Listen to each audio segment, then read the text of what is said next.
on a choisi, on a rempli notre mission de jury, mais nous avons aussi une pensée, une petite tendresse pour les 7 autres. En 3e position, nous avons choisi le projet Rhizome. Sont ex aequo à la première place, Derrière la caméra et TikTok 2022. Donc bravo, vraiment bravo à vous.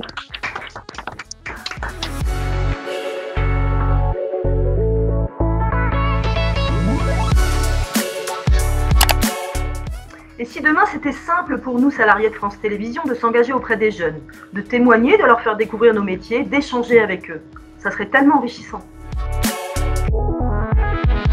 Je crois savoir que vous ne vous connaissiez pas avant cette aventure, mais comment vous êtes rencontrés du coup? On se connaît toujours pas en vrai, on s'est toujours jamais vu, mais c'est comme si on se connaissait. Intrapreneuriat, qui est un mot qui est compliqué à comprendre quand on en parle, quand on se présente, et le concept est un peu compliqué, mais je trouve ça, moi ça me parle plus. Et toi, Charlet? Bah ouais, non, c'est super. Enfin, moi, ça me stresse pas du tout d'avoir ce mot start-up, mais c'est vrai que c'est hyper intéressant et hyper sympa de pouvoir être une petite start-up. Rhizome qui sème le lien récolte le terreau.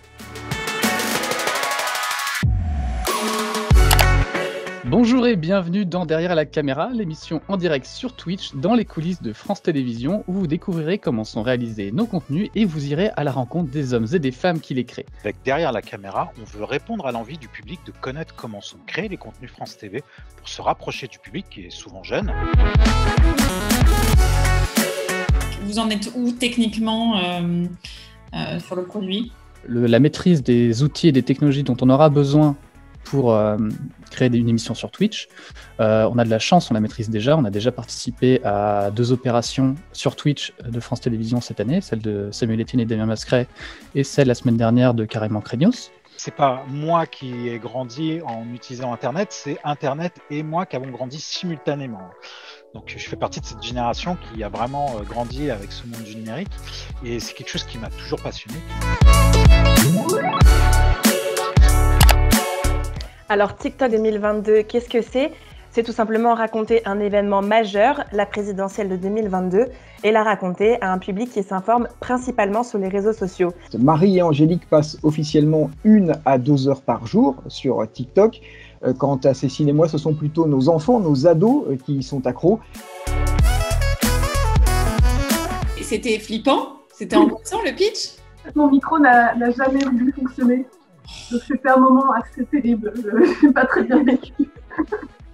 J'étais persuadée qu'on allait perdre en fait, vu que moi j'avais pas pu parler. Puis je me disais en plus si on perd ça sera de ma faute puisque j'ai pas pu parler. Enfin bref. Donc j'étais prête à me faire un harakiri devant toute l'équipe. Elle est très calée en matière d'environnement, c'est un thème qui l'intéresse beaucoup. Marie, elle est très nouvelle tendance et elle repère plein de choses sur les réseaux sociaux notamment. Moi, j'aime bien la data, par exemple, donc on peut imaginer développer ce côté-là aussi pour la présidentielle.